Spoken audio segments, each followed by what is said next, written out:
artistic creators and dreamers of dreams. And welcome to Ask An Astrobiologist, the show that celebrates the science and the scientists involved in our quest to understand the nature of life.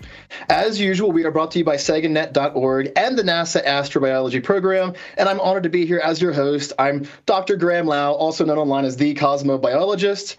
Before we jump into this month's episode, we want to give a shout out, like we usually do, to all of you out there, one, who are watching live right now or watching our recording later on, but also to those of you who share about our show online on social media and websites, to your friends and family. Maybe you call up your friend at night and tell them, hey, check out Ask an Astrobiologist. They have awesome people on. This month, we want to give a huge shout out to Katarina Eriksson and her profile online on social media of Marka Design. Katarina is an artist who makes incredible designs for a lot of different organizations and does commissions. She also, years ago, was commissioned to create the logo for SaganNet. And I love that logo so much that I had it tattooed on my body permanently. It's an incredible design. And so a huge thanks to Katarina for sharing about this month's episode in particular and all the awesome work that you do using art to share about space and exploration and science. Now, today's episode is a special just in time for the Astrobiology Science Conference, or AbSciCon, that's happening next week in Rhode Island. This is the biggest astrobiology-focused conference in the world. It happens every 2 years. It brings together folks who are sharing about science and research, communication and education, philosophy, art, and more in the realm of astrobiology. And next week, something very special is happening for the NASA Astrobiology Program. We are releasing the next issue of the Astrobiology Graphic History Series, which is issue number 9. Now, for those of you watching right now, we're going to drop a link in the chat on YouTube, so you can go check out this issue of this Graphic History Series, the comic books, right now. And you can have a look at them. Also, next week, we're going to have print editions starting to be available of this comic. So joining us today for Ask Astrobio is the artist and scientist who's responsible for creating the Graphic History Series, Dr. Aaron Gronstal. Dr. Gronstal began his career at NASA as a geomicrobiologist and is now engaging in science communication for astrobiology as a writer for the NASA Astrobiology website, as well as his work as being a graphic artist. And so, Dr. Gronstal, welcome to Ask an Astrobiologist, and thank you for joining us. Oh, thank you for having me back again. Yeah, so back again. That's an important thing here. You are our first guest that we've asked to come back for an episode. And I was looking back, you were on the show back in 2019 for episode 26. Obviously, a lot has changed since then. We had you on originally to talk about the Astrobiology Graphic History Series. At that time, we had issue number 7, and NASA Astrobiology on the YouTube channel was releasing a short video about the process that you go through for creating this wonderful artwork through a comic format. And now we're at issue number 9, and I'd love, if you don't mind, just to get things started, if you can share a synopsis of issue number 9 for us, this new graphic history novel that's being released. Sure, and I think one of the reasons this is a big deal is that issue 9 is probably one of the most important ones we've done so far, because it addresses one of the biggest questions that we get at the NASA Astrobiology Program, and that is, how do I become an astrobiologist? So this issue kind of dives into what you should study, what are the motivations behind science and curiosity and asking questions, and how does that work? And, if you're thinking about going into astrobiology as a career, what paths are available to take, to get involved in the astrobiology community? Yeah, absolutely. And for Ask an Astrobiologist, one of the purposes of this show itself is to help answer that question. How do I become an astrobiologist? How do I ask questions of those in the field about their work? And so it is a crucial thing. For me personally, I probably answer at least 1,000, if not more than 1,000, emails and messages on social media every year from young students from around the world who want to be involved in astrobiology, and they have questions. And oftentimes pointing them towards the NASA Astrobiology website and the Graphic History Series is part of what I share, as well as telling them to join in for our show. But there's a lot of things that people who want to be involved, especially in the science side of astrobiology, need to know. And so I'd love to jump into a few things from this issue itself. Specifically, jumping to page 4 right away in this issue, this entire page kind of showcases you yourself, the artist, as a character in the comic book, going through the process of science, the scientific process. And I understand from our previous conversation, this actually comes from your own actual research. I wonder if you can explain what it was like for you to draw yourself, for one thing, and also to kind of revisit your previous research and sharing that in the comic. I mean, yeah, it was kind of fun to draw myself. Also, kind of nerve wracking. I mean, I guess the easiest thing, as an artist, you're never kind of perfectly happy with what you draw. So like, it's easier to be unhappy with my image of myself than it is with other people. I feel a little less self-conscious about asking myself permission to post a picture of myself. But I guess the reason I kind of ended up on this page was this page was diving into the scientific process and how that works on a very basic kind of level. So the easiest thing to talk about in terms of experiments was something I'd done myself, and it goes into research that I was involved in with NASA Ames and Chris McKay at NASA Ames in the Atacama Desert, looking at how to identify microbes in soils in the Atacama that are extremely dry and experience UV radiation and that sort of thing. So I think it was just kind of easier to discuss something I was very familiar with in terms of like looking at the basic kind of process behind the scientific process. It's very cool. Yeah, I mean, for myself, we all suffer through nostalgia or find the joy of nostalgia when we look back into the past. Looking back even to your previous episode, on episode 26 of our show, I had to rewatch it to understand what we talked about before, and saw myself 5 years ago, and I saw you 5 years ago, and it's kind of interesting looking back. Did you have any kind of sensations of nostalgia and feeling like a certain connection when you were creating this page of the comic book in particular, where you're drawing yourself in the role that you had sometime in the past? Oh, for sure. I mean, I think that was probably the first project where I was really in the field, sleeping in a tent every night and kind of out in the middle of the desert, working with other scientists, collecting samples and doing analysis and stuff. And so, yeah, I brought up a lot of memories of what that experience was like, and kind of the excitement of being early on in my career and being able to go out and kind of do those things in the field and have my first experience of that sort of adventure of exploring science in the natural environment that I'd sort of dreamed of since I was a little kid. Yeah. That's fantastic. Now, the comic itself jumps kind of quickly then into some of the different, larger scientific disciplines that are part of this larger realm of astrobiology, of understanding life. Of course, there's a lot of different sciences and disciplines beyond science that we'll discuss in a moment that come into astrobiology. But specifically, early on, you have some two-page kind of spreads really highlighting some of the larger fields like biology and chemistry, geology, astronomy. So we put a poll out on our YouTube channel just asking everyone what maybe their favorite of these big four might be, or asking them to suggest other fields they find to be their favorite in astrobiology.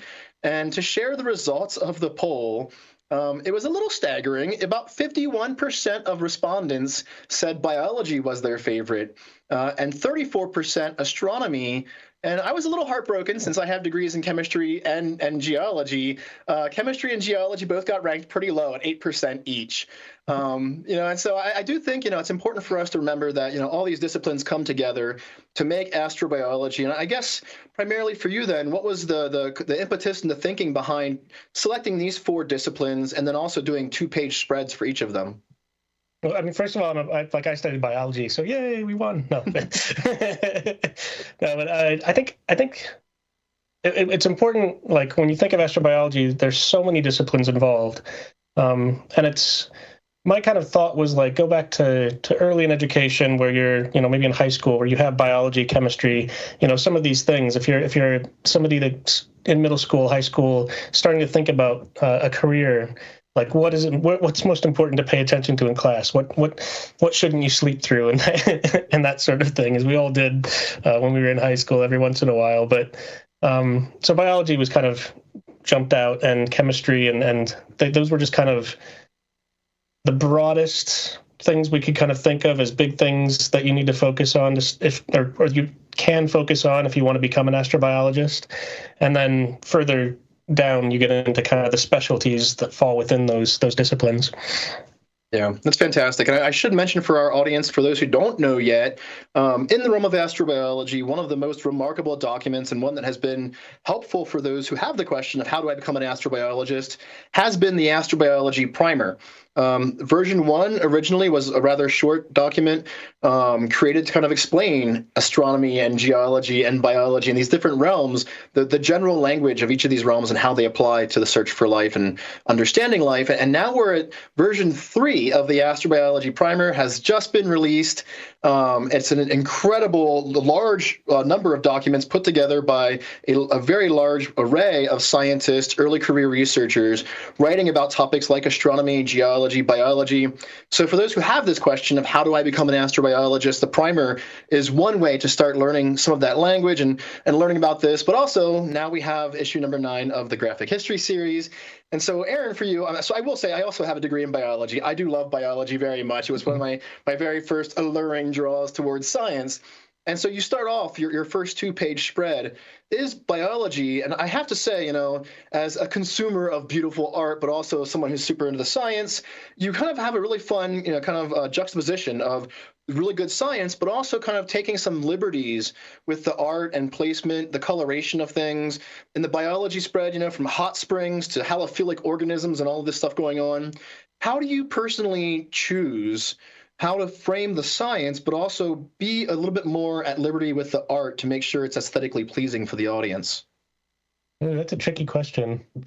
Yeah, I kind of thought of these. I mean, when you're thinking about biology as a discipline, there's so many things involved, from ecology to biochemistry to molecular biology and developmental biology. So there's all these kind of subdisciplines, and capturing that, representing all of those things in one image that falls under biology was kind of tricky. And so I kind of did a collage of different elements. And yeah, I've got cells blown up and things in miniature, things like I've got a giant amoeba floating in the sky and then that kind of thing. So just trying to capture that sense that if you open a biology textbook, Biology 101, you're going to cover so many different things about life on Earth, and it can be a whole jumble of things. And there's going to be one thing, maybe, or two things that really catch your attention to focus on. And that's kind of when you focus down into these more, these disciplines like molecular biology or something. Like if you're really interested in DNA and how cells work on a molecular level, So yeah, trying to kind of capture that and capture the movement of all that in one image was sort of the goal. Yeah, it's very awesome. And kind of in that note too, of how to capture these things and how to bring them up together. I'm kind of curious. So in the next 2-page spread of chemistry, it's really incredible. You showcase, some of the scientists and the research they're doing through NASA and things like that. But I also noticed, especially in the chemistry spread, there's several different molecules and there are some chemical reactions written out. And so I'm curious for you, for the past issues, especially since this issue was just released, have you found that this is kind of a conversation starter when you include certain molecules and chemical reactions, that when you go and you share these comics with other people, that it kind of engages them in a question of why that molecule or why that chemical reaction? Has it been a way for you to engage with the audiences about why you've made those choices? Yeah, absolutely. And the same with including specific scientists. Everything that is included in the graphic histories is real. It's real astrobiology. These are reactions that scientists study now, and you can go to the references and look at papers on weathering reactions and stuff, like the reaction where the water is kind of pouring into the ocean and all these chemicals are kind of pouring with it. And all these are actual reactions that are kind of vital to astrobiology research. So we kind of tried to pick some that highlight things and also lead readers on a path down other research. If you can go down the rabbit hole about photosynthesis and learn about what that means for astrobiology research on Earth or on exoplanets, or biosignature detection and exoatmospheres and that sort of thing. So I try to include a lot of little elements and little kind of things within the pictures that can lead people on those down those little rabbit holes of knowledge. It's very fun. And I should mention for our audience who are watching live or those tuning in later for the recording, there are a lot of fun little Easter eggs from the NASA Astrobiology Program inside of this issue in particular. And so it's kind of worth exploring this one and just seeing if you can find some of those things. Maybe reach out to us, reach out to Aaron or myself. And just let us know if you found something you think might be one of those fun little tidbits from the program. Now, Aaron, I'm glad that you mentioned the real scientists. There are real researchers who are funded through NASA or employees of NASA throughout this issue, doing the work of astrobiology. Now, I do want to say that it touched my heart especially. You have Andrew Poharile in there. Both you and I in the past have worked with Andrew. Andrew recently passed away, and so it's really beautiful to have a posthumous character as well for someone who was so impactful in the community in this issue. And so I'm very thankful to you for that, for honoring him in that way. But it's also really cool just to see all these different researchers and kind of the work they do. Do you have to reach out to each of them like individually and ask their permission and then like run drafts by them? Or do you like create it and then just like send it and say, hey, I'm making you for my comic book? Like, how does that go?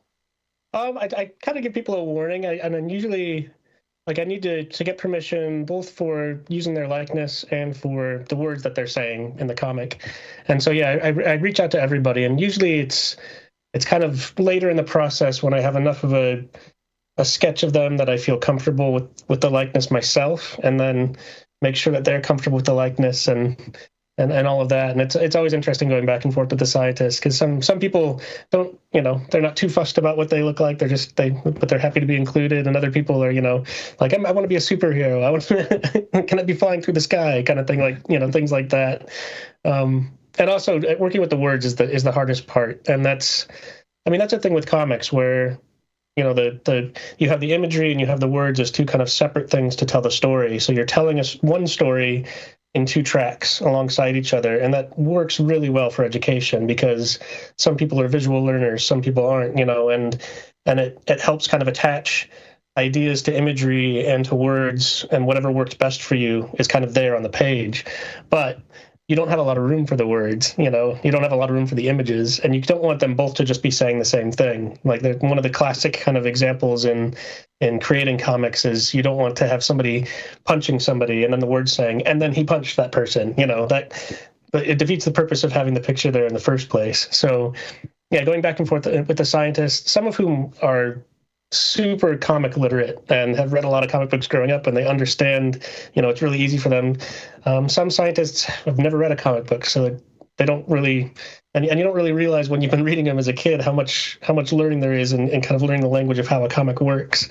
And so having to go back and forth with people and say, like, no, like, you can't, we don't have a whole page to say this. We only have 2 sentences. So how do we say this in 2 sentences correctly? That's always tricky. Yeah, that sounds crucial. I mean, in science, we have to learn how to concisely convey our information at scientific meetings and conferences and journal articles, how to abbreviate the very long lecture that many of us scientists want to give and bring it down. And so it must be then a bit of a challenge for you as an artist to then pare that down even more to make it something that works inside of a comic book. Yeah, and try to figure out how to let the picture say the rest of it, because in science, it's also important that we know how to communicate every exact detail. So when we write scientific papers and things, the purpose is that somebody can read that paper and recreate the experiment in exact detail and recreate the result. So, I think a lot of, like, it's very difficult to go from that high level of detail down to very concise sentences, but keep the detail, use the imagery to help try and keep that detail. So that's fantastic. I do have to ask for my own edification. Do you keep track of like your first drafts, your second draft, like your earlier renditions as you're going through the process of working down to the final language and the final imagery? I do, yeah, because I tend to like it's all written kind of as a script first in pure text. And that's always way too long when you start actually mapping that out as imagery. And then it kind of goes from that very, very rough sketches. I start building those into, because I do all the artwork by hand up until coloring. So once everything is drawn in pencil and then it's inked and then that's scanned in, and then I start doing the coloring, and then everything's kind of laid out with the text, on the computer. But I start putting those kind of very rough sketches into there and laying out the text side by side as I work, so that I know how the text has to be adjusted, how the image has to be redrawn in a way so the text fits, and that sort of thing. And then, each of those kind of iterations I save as a draft PDF, and those go to the editor, and we kind of go back and forth on how to, get it right. And then those go to the scientists, and then it just keeps, you keep whittling down to the final product. Very cool. So maybe in the future we'll have like a creator's cut of like the back scenes of the development of one of these issues. I would personally love to see that. Now, I will jump to the next spread that you have in the comic. Focuses on one of my favorite fields because my PhD is in geology. Is geology itself, and I'm kind of bummed that so few of our voters in our poll thought geology was their favorite. I guess we had a large bias towards biology and astronomy, but geology is so important for our understanding of life as a planetary process. Life doesn't happen, just on a planet. It happens to a planet. And life and our Earth have co-evolved through time. And if there are alien biospheres out there, certainly understanding geology and geochemistry and geophysics and processes of how a life and a world interact and co-evolve together is so crucial. And one thing I really love in your spread, I love that you have, a few little things. You have like BIFs, these banded iron formations. You have some work going on glaciers and volcanoes. You show planetary interiors. You have some Mars geology going on there and more. And so I'm wondering for you, Dr. Gronstal, what is your favorite geological feature to draw and why? Ooh. I think that, like, I found out in this issue, it's the banded iron formations. Like looking at those and kind of look at like just the coloring and everything and figuring out how to make the coloring work, and like that was actually kind of fun. Drawing the lava field or the lava flow was actually pretty fun too, and trying to figure out how to get the glowing right, and like and that's always kind of just fun with all the motion and the adventure of it. Very cool. Is there anything in particular that you think is really difficult to communicate in an artistic sense like this through a comic book about geology in particular, or anything about planetary structures? Ooh. Yeah, I mean, I think maybe just kind of the historical aspect of it. I mean, geology is such an important terms of study in the sense that it's almost like a book that you can open and read back through history of a planet. You can look at 100 years ago, you can look at 1,000 years ago, you can look at 1 billion years ago. Like by looking back through geology and kind of capturing that sense of time is tough, I think. Yeah. That makes a lot of sense. Our time sense is very much related to how we evolved on the planet Earth. We understand very short periods of time relevant to us, but an attosecond, a human mind really can't fathom that. And then billions of years, it's really hard for us to imagine, even those of us who are trained in geology and astronomy in these realms where we do contemplate large numbers. It's still kind of beyond our own time thinking, which is also relevant to the next spread that you have, which is astronomy. One thing I really love in the astronomy section, you include real data in there from the James Webb Space Telescope. You have real data from a ground-based observatory. I also love that you have so many different observatories and telescopes there. You have the Very Large Array as a radio telescope. You have different ground-based telescopes, but also space-based telescopes. I'm wondering how you selected those, if there's anything more you would have wanted to add, or if you would personally want to see something developed in the future because you want to create it as an artist. That's a good question. Like the telescopes were selected. It's important to show that, telescopes are designed and built with kind of specific observations in mind. So some telescopes look at radio signals, some look, at different spectra to gather information. So it's important to show like a wide array of those telescopes. There are, ones on Earth that astronomers can actually go and physically be at and do their research at. And, there's even like a home telescope on that page where, at home you can look through and observe things in the sky.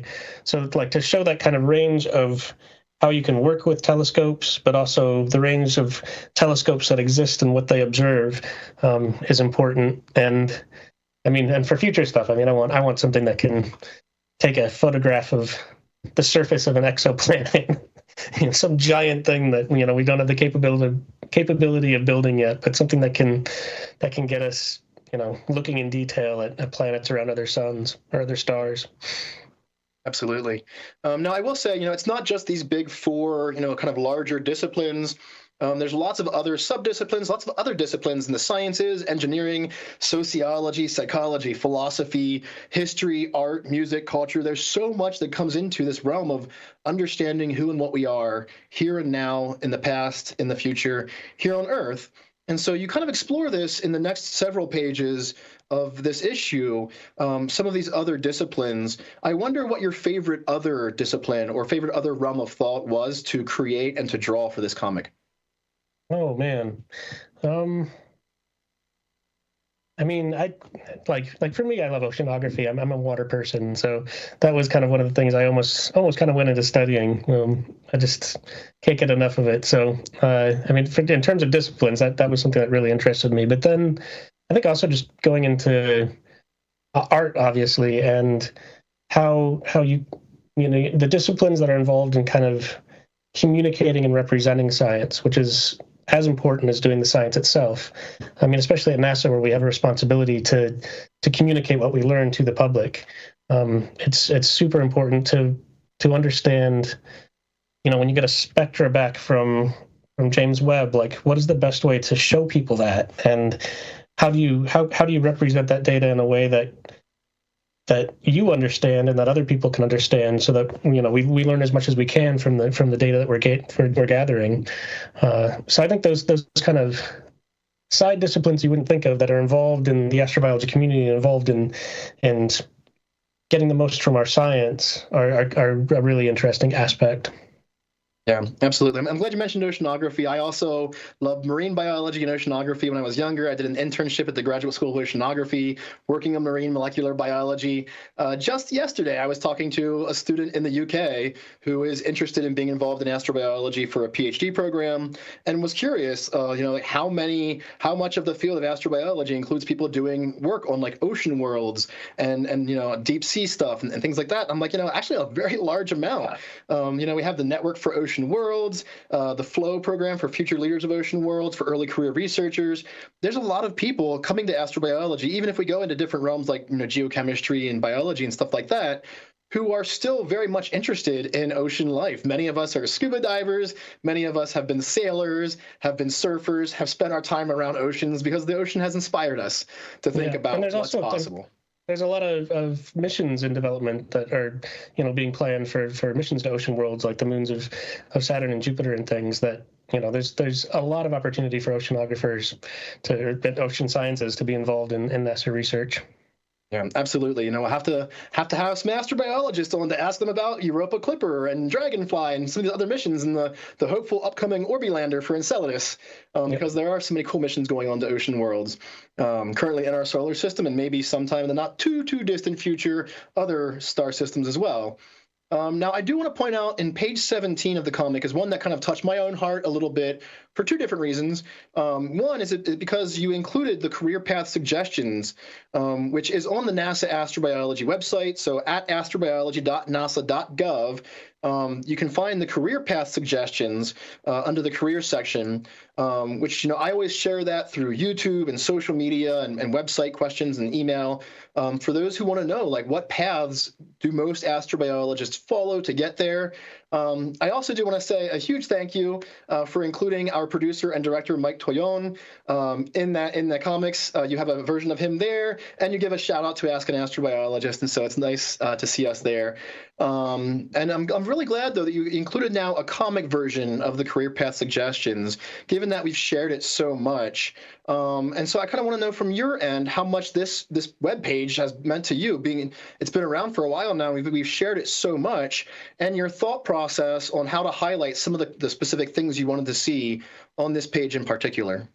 Yeah, I mean, I think it was, and this was a infographic developed by Jenny Moderate at NASA headquarters, who also does like the calendars and the Earth Day stuff for NASA. And, she's now a civil servant at headquarters, and also features on page 18, kind of holding it up in the bottom. A little shout out to her, because she's worked with the astrobiology program for years and years, when back, as her kind of career has developed at NASA. But I think it's really important to tie all these research resources that we have together. That's been an infographic that's been really important for outreach and for helping explain to kind of early career people the process of becoming an astrobiologist. And I think it was really important to tie that into the comic, and for the comic to tie back to the resources that we already have available.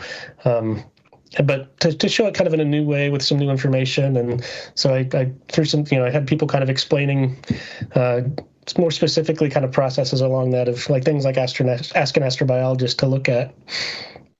Yeah, very cool. Like I said, I love that page. I'm glad you have that. And in the several pages that follow, then you include a lot of things the NASA Astrobiology Program has led or been involved with, including AbSciCon, AbGradCon, the past FAME Lab that we had some years ago, workshops that NASA Astrobiology has sponsored. There's so much from the NASA Astrobiology Program in this issue. And so I highly, suggest to the audience to read the issue. You're going to love it. Come to AbSciCon if you're coming. You can get a print copy there, but also check it out online. But I wonder from you, Dr. Gronstal, is there anything that really didn't work for you in the development of this issue, or maybe something that you kind of like just wasn't really coming together scientifically or artistically for you that you kind of had to abandon maybe that you would have wanted to see otherwise? Yeah, I mean, initially I was kind of hoping to single out specific stories of people and their path toward becoming an astrobiologist, to maybe do kind of like little half-page kind of short stories within the comic, so that there were some specific examples of how, you go from just being curious as a child to becoming part of the astrobiology community. And I started down that road, but it's just there's too much. There's too many different stories. There's too many different paths that people have followed, and it was too hard to kind of like the book would have been 200 pages long if I tried to do that, and it would have taken 10 years to make. So yeah, we had to kind of limit that part of the storytelling. I think that's the biggest change in terms of the outline of the story that before we get to the final product. Yeah. Absolutely. I mean, I feel the same way when I have an episode of Ask An Astrobiologist. I feel like I could talk to you all day about every single page and every single thing in this comic. But that's why it was important for us. I mean, that was why it was important for us to point to like Ask An Astrobiologist, because you do that. And when you talk to people, they talk about their story and how they got interested and became involved in astrobiology. So there's other resources out there that cover that, I guess. Yeah, there's a lot to explore, and those of us who are involved in the field of astrobiology, our own backgrounds, our interests, as well as the work that we've done across this realm of understanding life. Now, I do want to jump a little bit here. One thing I love the very last image. It's a picture of Earth and like 3 different visions of Earth. And you mentioned kind of the larger international, the global astrobiology audience, those who are enthusiastic about astrobiology, those who are early career researchers and scientists in astrobiology, those who are working in the field from around the world. There are lots of ways to be involved. It's not just going through NASA and the things that many of us here in the U.S. work on. It really is an international human endeavor. And I love that this issue is going to be translated into Spanish. On the NASA Astrobiology website, there are previous issues that have been translated to Korean and Japanese as well. And it's always kind of, it's beautiful to see how much astrobiology brings together people from around the world. I constantly answer questions from young students, early career researchers from just about every country imaginable across this planet. Catherine Herrera, who was a past student of mine at Blue Marble Space Institute of Science, and was part of the Amity University astrobiology course some years ago. They had almost 500 students taking part in this introductory astrobiology course, and she created a really beautiful graphic that had the word astrobiology written in 36 different languages, representing all the languages of those who were taking part in that class at that one point in time. And so, I'm really glad that you kind of included this vision for how people around the world can be involved. I'm wondering kind of, from your perspective, what do you think is the biggest takeaway, or what is your biggest hope that, anyone tuning in from any country around the world who reads this issue of this comic, what's your biggest hope for how it might inspire them or help them in their own learning? I think one of the, there's some really key points to this issue and this discussion of how to become an astrobiologist, because we get that question so much. And I think there's a lot of people that just want to work for NASA, and they have this dream of working in space. And astrobiology has such interesting and important questions in it that's kind of what a lot of people will focus on, is like, okay, that's how I want to do this. And the first kind of main point is that astrobiology, like biology won your poll, astrobiology is much more than biology itself. In fact, biology is only a small portion of astrobiology. You have geology, you have astronomy, you have all these other things that people study. And so biology is not the only way into astrobiology as a discipline or a field. And it's really important to know that and to find what actually interests you and actually sparks that interest and that curiosity and those questions in you, and find the field that aligns with that. And the second point is that not all biology at NASA is astrobiology. So there's space biology, there's planetary protection, there's a lot of earth science and kind of ecology research at NASA in different departments. So if it is biology that you're super interested in, astrobiology is not the only place to look. That's actually kind of a small fraction of the biology that's done at NASA. And then the other thing is that most astrobiologists don't work at NASA or a space program. They work in universities or research institutions, and a lot of them, their research is funded by NASA or ESA or some other space, some other space program in another country, but they're not actually scientists at those institutions. They're at universities and things, and then the other point is that NASA, NASA's the U.S. Space Agency. There's space agencies all over the world in other countries. There's astrobiologists working at universities in pretty much any country. There's astrobiology societies that exist in other countries. So don't limit yourself to just biology or just NASA or anything. Make sure you connect with a scientist in your region, in your home countries, and read their papers, find people that are doing things that really interest you, and talk to them. Scientists love to talk about their work, and you'll be surprised if you reach out to people, the kind of responses you'll get. And yeah, that's kind of the first starting point getting into astrobiology is just read about scientists doing cool stuff that really interests you, and send them an email. I love that so much. And I'll say for myself, myself and several other astrobiologists were honored by being included as cameo characters in another comic book called Astrobiology #1 from Spacewalk Comics. It was really humbling to be a character in a comic book. I imagine everyone you've included must feel really awesome about that. I know in the last episode we had you on, in episode 26, you mentioned that one thing you love to do is go around and have those who are in the comic book sign your own personal copy, which I find really awesome. But I have to ask then, for anyone in our audience watching right now who wants to be immortalized as a comic book character, one is, do you take commissions for your artwork, or are you interested in the future and possibly collaborating with other people and kind of developing other comics as well? Oh, for sure. I mean, I do kind of, I do a lot of comics on the side, and when I have time and that sort of thing. I mean, it's always a time thing when you're, you always have lots of projects you're working on in the back burner and stuff. But I have done a few commissions and things like that just for fun. But it's not kind of my main focus right now, at least. Yeah. I mean, yeah, there's always so much to do, especially when you're involved in science and writing and art and all these things together. And I love that so much. I think to get to some of our audience's questions that are coming in right now, I'm going to move to our next segment of the show, our faster than light questions. So you can answer in whatever way you feel happy about, but these are questions we ask a lot of our guests just to see the range of different workers in the realm of astrobiology and what everyone kind of thinks about some of these very, very interesting questions. And the first one kind of comes to us more recently about some of the interesting things going on around our planet from biology. And so for you, Dr. Gronstal, what is your favorite thing that life on Earth does?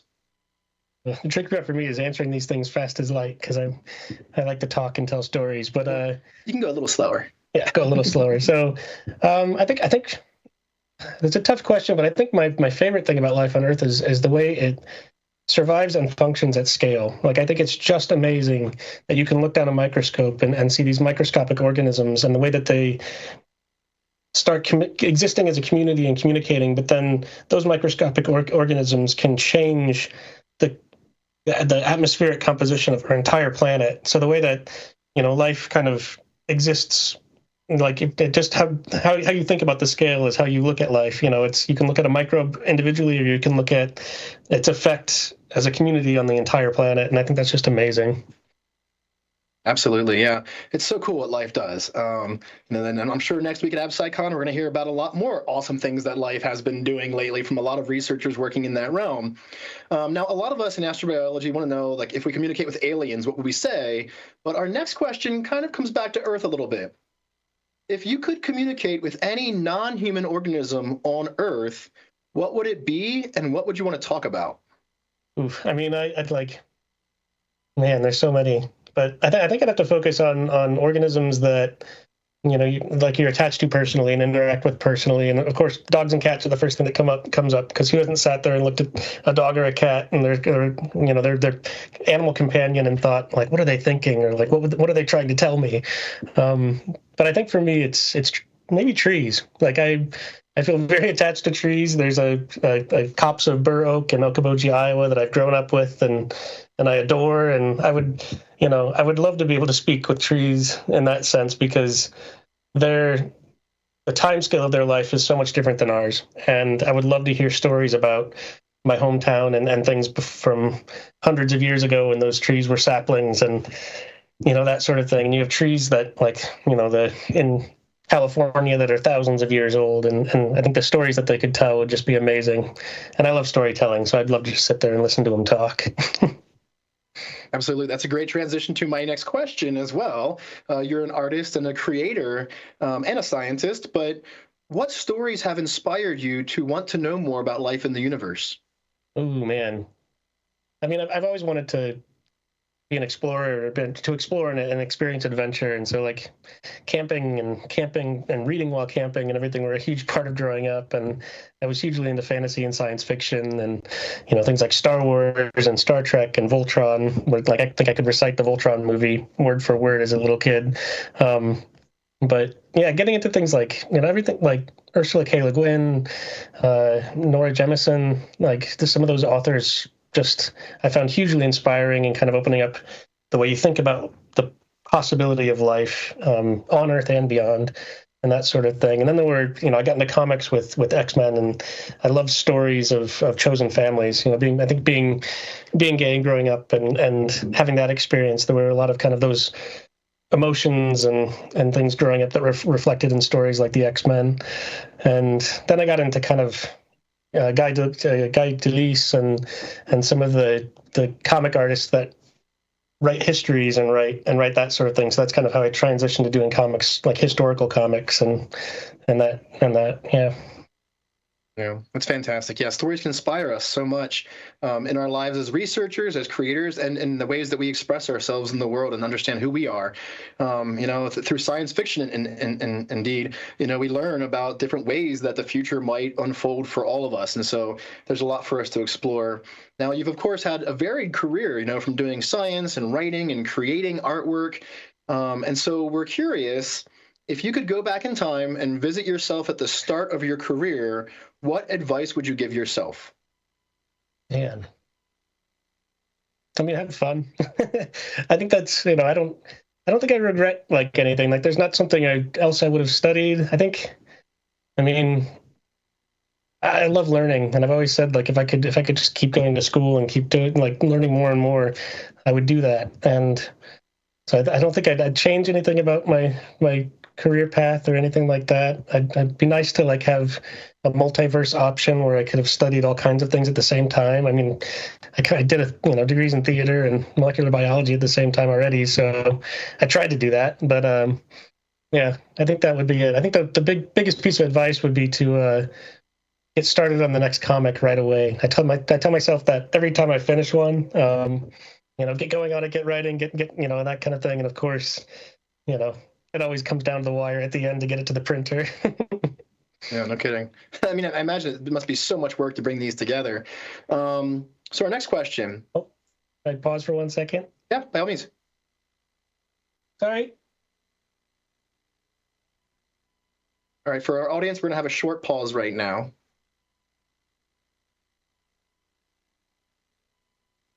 Thank you so much.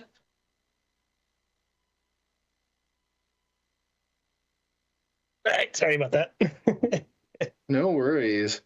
I'm sure Mike can kind of bring us back together here. And so hopefully we're back on. So my next question, what is something that excites you about the future? Ooh.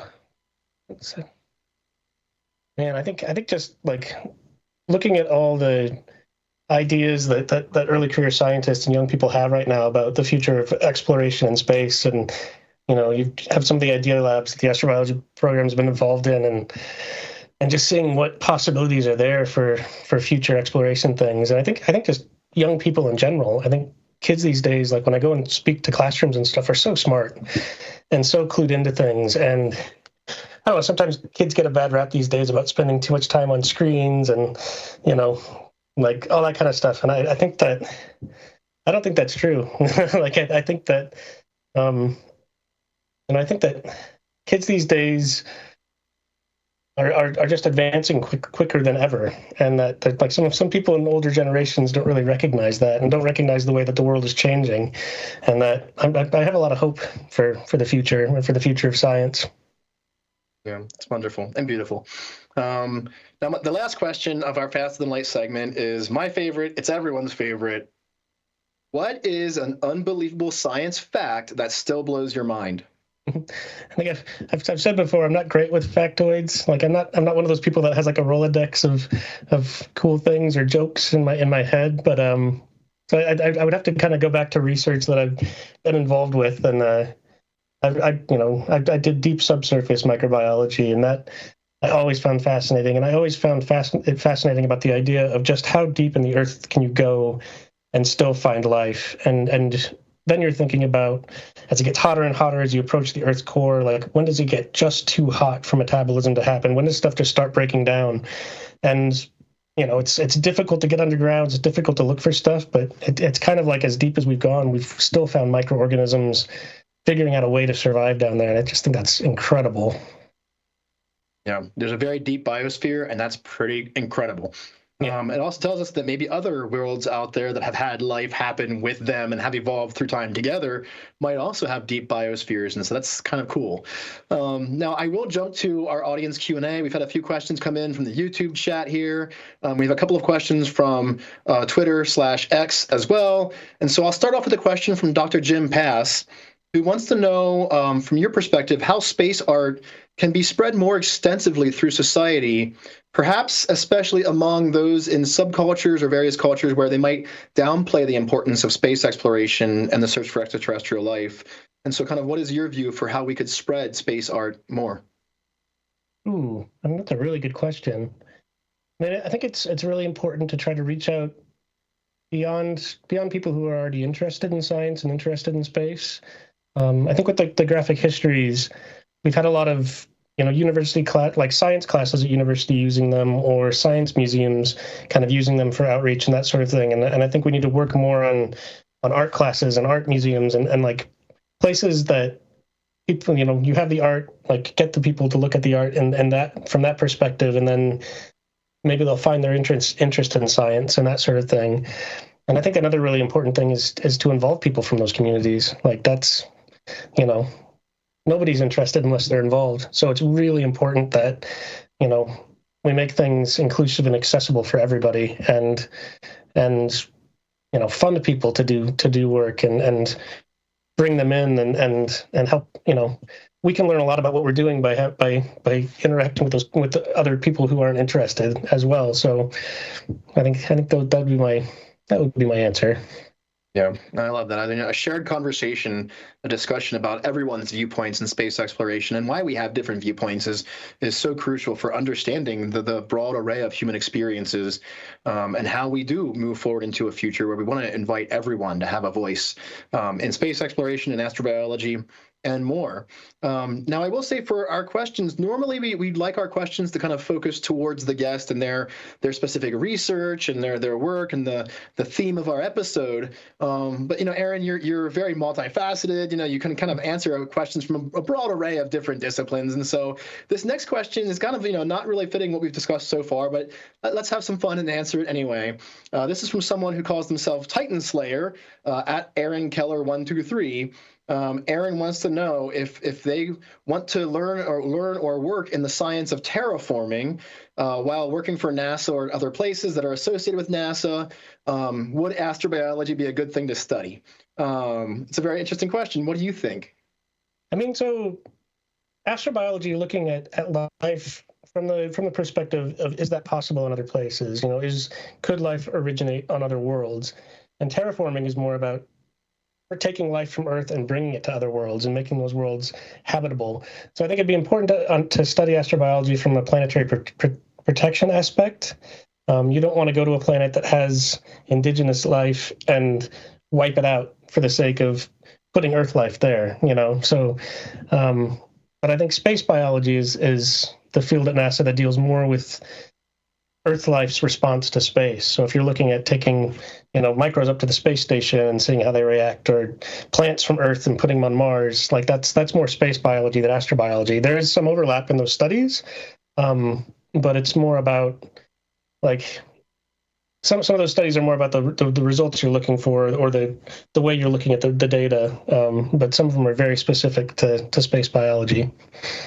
No, I agree entirely. Yeah, space biology, bioastronautics, space settlement, the law of space exploration, which there's a bunch going on in space policy right now, and certainly a lot more needs to be done, are all very crucial to the future of things like terraforming, if we should ever choose to do terraforming. And then there's also like the philosophical side of it. Should we be terraforming other worlds to make them habitable for life as we know it, and Earth life? Our next question is also kind of a little bit different. This one is from Marshall Smith, who's watching on YouTube. Their senior research, they say that they just graduated with a degree in environmental science and research. So first off, congratulations, Marshall. That's awesome. Their senior research was on fungi.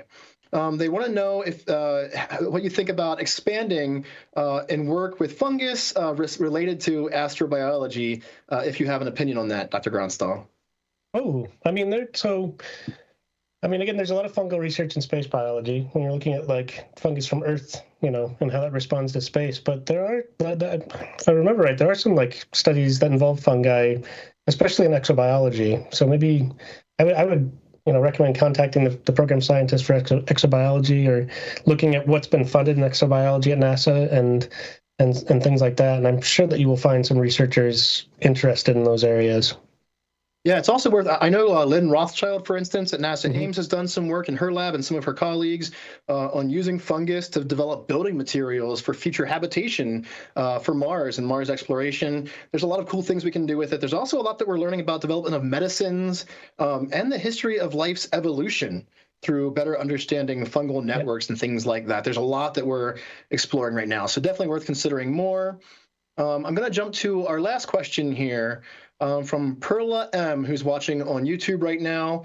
They want to know what majors that you pursued throughout your education, your collegiate education, most likely, to get to becoming a scientist. Oh, so my first kind of like my bachelor's was in molecular environmental biology. I was kind of interested in forestry and kind of that aspect of studying life on Earth, and then I got involved in a NASA think tank very early on in my kind of freshman year, and that introduced me to astrobiology, and that's kind of how, I realized that there was this whole field asking questions about life and things that I found just fascinating, and that was kind of my lead into astrobiology. At the same time, I did a Bachelor of Arts in Theater and Performance Studies with a specialization in playwriting. So I didn't realize it, but that came super in handy for working in the graphic history. So, never forget what you learned. It all comes in handy down the line. I went on to do a master's of space science, and that was in kind of geomicrobiology, and then a PhD in astrobiology and geomicrobiology. Very cool. Yeah, I think you'll find amongst us astrobiologists, some folks they stay in kind of one field. They do like biology undergraduate, maybe master's, and then PhD, and then some of us move around. I did 4 different disciplines before finally finishing my doctorate. Some of us choose different fields, and some of us bring in other things that we're interested in along the way as well, and explore other possible career options. So for any of them watching, I think it's worth checking out all the possible things that are available to you. So we actually have one more question that just came in from Hellespontos on YouTube, and it's a very interesting question, and it's one that I get a lot. And it has to do with how you might transition in your career into astrobiology if you've already studied something else, even if it's related. We even had that question on our poll. One person wondered if they did an undergrad in biotechnology, if they could still become an astrobiologist. And of course, yes.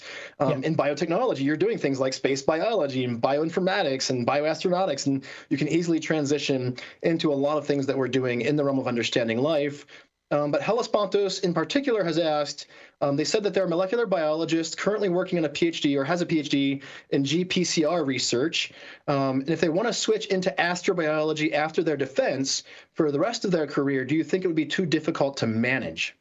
No, not at all. I think I think that you're set up to look at postdocs with people doing research that, utilize the skills that you've learned. And yeah, my suggestion would be to kind of read papers and find researchers that are doing things that really interest you, and just start sending them emails and talking to people. And a lot of those kind of laboratory sciences, we learn skills that are super transferable between disciplines. I would even argue that learning to be a chef or a baker can set you up really well to work in a lab, because half the time you're just making petri dishes and food for microbes. But things. So yeah, I think there are so many ways, and it's about. I think it's less almost about, as you study, it's, there's key skills you learn as you study, and just getting a degree teaches you how to study and how to organize information in your head. But then when you go into a career in science, it's about the question. It's about finding the thing that you're really curious about and you're really willing to commit, your life to, and your life to studying, and what question needs to be answered for you. Yeah. That's a fantastic way for us to end, answering our questions and asking you our questions. Now, the print version of issue number 9 of the NASA Astrobiology Graphic History Series will be released next week in Rhode Island for AbSciCon 2024. I'm sure it's been a labor of love for you, and also just a lot of work in general to bring it all together. And so it's going to be exciting, I think, for you to see it released in the print edition next week. Of course, for all of those watching, you can use the link that we're dropping in the YouTube chat right now. Or you can jump over to the NASA Astrobiology webpage at astrobiology.nasa.gov. On the resources tab on the very top, you can click that, and then there's a link right there for the graphic histories. You can find all of the past issues available there. But also, as of today, issue number 9 is now available, and there's a print version right there. That's fantastic. And Dr. Gronstal specifically wants to remind any teachers, educators out there, those working with early career researchers, those who are early career researchers, to definitely check out the NASA Astrobiology Program's resources. There's so much on the website that many people have been involved in contributing over the years for education, for learning about astrobiology, for opportunities and developing careers. There's the career suggestions page. There's a lot of great information there for you to learn and answer the question, how do I become an astrobiologist? So, Dr. Gronstal, thank you so much for joining us again for Ask an Astrobiologist. Thank you so much for having me. Yeah, it's been a pleasure as always. Maybe we'll have you back on the show again to talk more about your wonderful work throughout the realm of astrobiology. For those who are watching, if you want to stay in the loop on upcoming episodes of our show, learn about work, read articles that Dr. Gronstal has written for the NASA Astrobiology website, and find out more about resources from NASA Astrobiology, you can sign up for the email newsletter and get all of the cool, groovy stuff that comes from NASA in regard to Ask an Astrobiologist, programs, workshops, careers, and more. And so thank you, Dr. Gronstal, for joining us. A huge thanks to our audience for tuning in. So as always, thank you for joining. And until next time, stay curious.